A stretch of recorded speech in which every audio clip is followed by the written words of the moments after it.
신학이란 무엇인가? 알리스터 맥그레스 3장 종교개혁 시대 약 1500년에서 1750년 주요 신학자들. 종교개혁 시대는 기독교 신학의 역사에서 가장 창조적인 시대로 여겨진다. 우리는 이 시대의 처음 기간에서 특히 중요한 인물로 꼽히는 3명의 신학자를 살펴보며 시작한다. 그들은 마틴 루터, 장 칼뱅, 올리 츠빙글리이다. 그 가운데서도 앞에 두 사람이 중요하다. 츠빙글리도 그 자체로 중요한 인물이기는 하지만 루터와 칼뱅의 독창적인 재능과 그보다 더 두드러진 신학적 영향력에 의해 가려버렸다.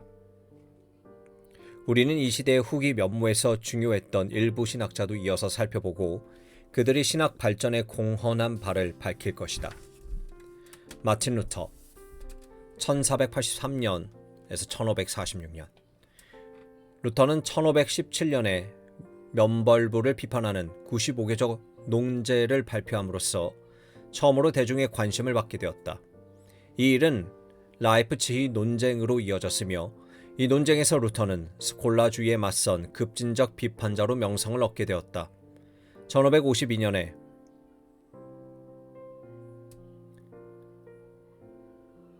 그는 신학의 개혁자로서 자신의 명성을 공고히 하는 논문 3편을 발표하였다. 독일의 기독교인 귀족에게 호소함에서 루터는 교회 개혁의 필요성을 열정적으로 외쳤다. 16세기 초에 교회는 교리와 실천 모두에서 신약 성서와는 동떨어져 있었다. 그는 힘차고 재치 넘치는 독일어를 사용해 대중들이 매우 어려운 신학 개념들을 쉽게 다가갈 수 있게 하였다. 이 저술의 놀라운 성공에 힘을 얻은 루터는 그 여세를 몰아 바빌론의 포로가 된 기독교 교회를 발표하였다. 힘이 넘치는 이 논문에서 루터는 복음이 제도 교회의 포로가 되었다고 주장하였다. 그의 주장에 의하면 중세 교회는 사제와 성례전의 복잡한 체계 속에 복음을 가두어 버렸다. 교회가 복음의 종이 되어야 마땅한데도 반대로 교회가 복음의 주인이 되었다. 이 논점은 기독교인의 자유에서 한 단계 더 발전하는데 여기서 루터는 믿음에 의한 칭의 교리가 기독교인의 삶에 지니는 의미를 파헤쳤다. 루터는 종교 개혁자들 가운데서 가장 독창적인 인물이었다고 볼 수 있다. 하지만 그의 신학적인 영향은 어떤 주요한 신학 저술에 근거한 것이 아니다. 루터의 저술들은 대부분 특정한 논쟁에 답하면서 작성한 것들이다. 오직 그가 쓴 2권의 교리 문답서만이 기독교 신앙의 기본 개념들을 조직적으로 제시한 글이라고 볼 수 있다. 그의 저술들은 주로 목회적 의도를 담고 있으며 그 때문에 학문적 신학 저술로 받아들이기가 쉽지 않다. 그럼에도 루터 신학의 여러 면모들은 서양 기독교 사상에 깊은 영향을 미쳤다. 예를 들어 1518년의 한 문서 하이델베르크 논쟁에서 간략하게 제시된 그의 십자가 신학은 21세기 신학에 커다란 영향을 미쳤으며 위르겐 몰트만의 십자가에 달리신 하나님 같은 저술에서 분명하게 드러났다. 울리 츠빙글리 1484년에서 1531년. 스위스 종교개혁자 울리 츠빙글리는 빈 대학교와 바젤 대학교에서 교육을 받았으며 그 스위스 동부의 교구에서 활동하였다. 그는 기독교 인문주의 사상과 특히 에라스무스의 저술에 열정적인 관심을 쏟았으며 그렇게 해서 당시의 교회가 개혁될 필요가 있다는 신념을 품게 된 것이 분명하다. 1519년에 그는 취리에서 사역하게 되었고 그 도시의 주요 교회인 그로스민스터 교회의 설교단을 통해 개혁 사역을 전파하였다. 처음 이 사역은 주로 교회의 도덕성을 개혁하는 일을 중심으로 삼았다. 그러나 곧 이어 교회 기존 신학, 그 중에서 특히 성례전 신학을 비판하는 데까지 확대되었다. 특히 츠빙글리주의라는 용어는 그리스도가 성만찬에 임재하지 않으며 성만찬이란 그리스도의 죽음을 기념하는 것으로 보는 것이 가장 옳다고 주장한 츠빙글리의 신념을 가리키는 말로 사용된다. 츠빙글리는 초기에 종교개혁이 스위스 동부로 전파되는 과정에서 매우 중요한 역할을 하였다. 그러나 그는 루터나 칼뱅처럼 큰 영향을 끼치지 못했는데 그에게는 루터의 독창성이나 칼뱅의 체계화의 능력이 없었다. 독자들은 채빙글리의 이름이 매우 다양한 형태로 나타난 것을 볼 터인데 올리와 훌드라이히로 쓰이기도 하며 흔히 훌드리히가 즐겨 사용된다.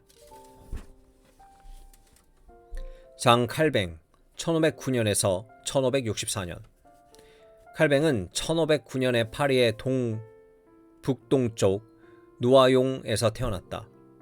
스콜라주의가 지배하던 파리 대학교에서 공부한 후 인문주의 색채가 더 강한 오를레앙 대학교로 옮겨서 민법을 공부하였다.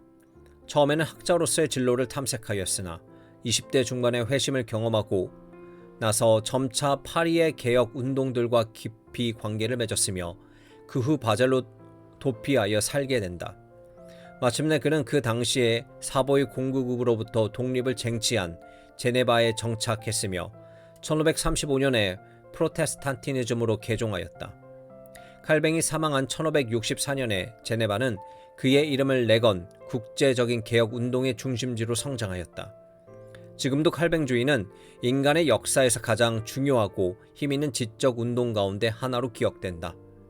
2세기 종교개혁자들은 이전 세대보다 조직신학 저술의 필요성을 훨씬 더 절감하였다.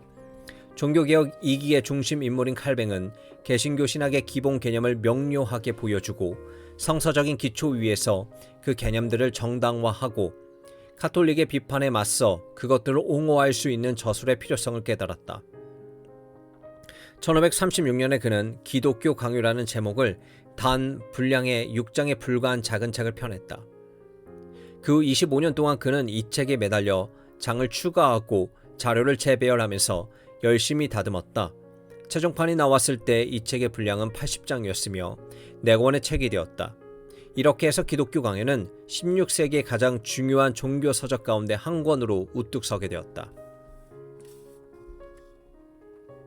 아빌라의 테레사 1515년에서 1582년. 이번 장에서 살펴본 저술가들은 대부분 조직신학자들이다. 아빌레의 테레사는 전혀 다른 관점에서 신학에 다가가는 모습을 보여주는데 그것은 신비주의 신학 또는 영성이라고 부를 수 있는 것으로서 관심 있게 살피고 존중할 가치가 있다. 테레사에게 신학이란 하나님의 변화된 인격적 관계를 다루는 것으로 인간의 말로서는 온전히 담아낼 수 없는 것이다. 테레사는 16세기 후반에 스페인에서 일어난 거대한 영성 부흥 운동에 속했던 카르멜스도회의 회원이었다. 그녀는 저술 중 가장 유명한 것은 영혼의 성으로 이 책에서 테레사는 삼위일체적인 신학의 틀을 사용하여 어떻게 하나님께서 신자들의 삶에 빛을 비추고 그 삶을 변화시키는지를 탐구한다. 개인 신자들은 기도가 성숙해짐에 따라 하나님과의 깊은 친교에 이르게 되는데 이것은 성의 가장 밖에 있는 방에서부터 한가운데 있는 빛으로 찬란한 방을 향해 가는 여행이라는 이미지로 묘사한다. 테레사는 1970년에 교황 바오르 6세에 의해 교회 박사로 선언되었으며 이 영예를 누린 최초의 여성이 되었다. 테오도르 베자 1519년에서 1605년. 유명한 칼뱅주의 저술가인 베자는 1559년에서 1599년까지 제네바 아카데미에서 신학 교수로 있었다.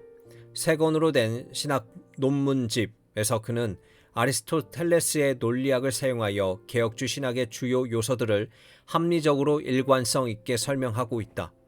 그 결과 칼뱅의 신학을 견고하게 다지고 합리적으로 옹호할 수 있게 되었으며 그러한 가운데 칼뱅의 신학에서 미해결인 채 꼬여있던 문제들, 주로 예정과 속죄 교리와 관련된 문제들을 명료하게 밝히게 되었다.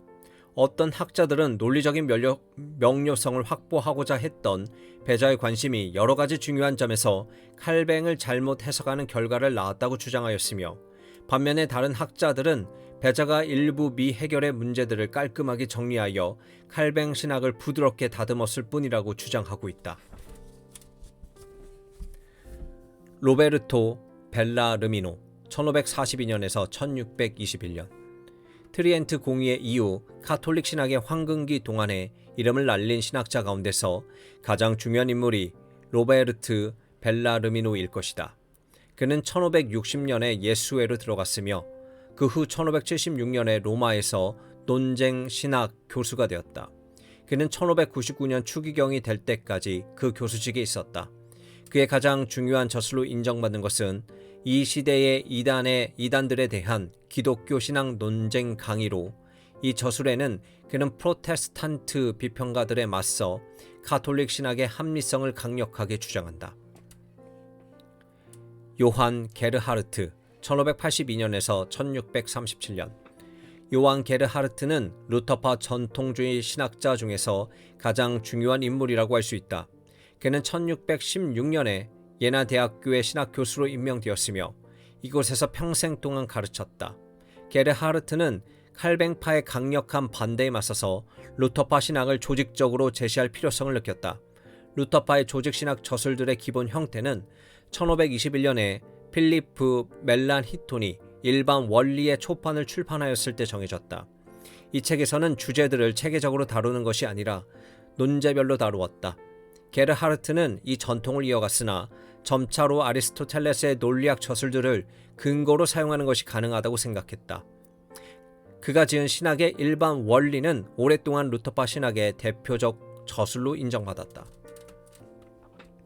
조나단 에드워즈 1703년에서 1758년.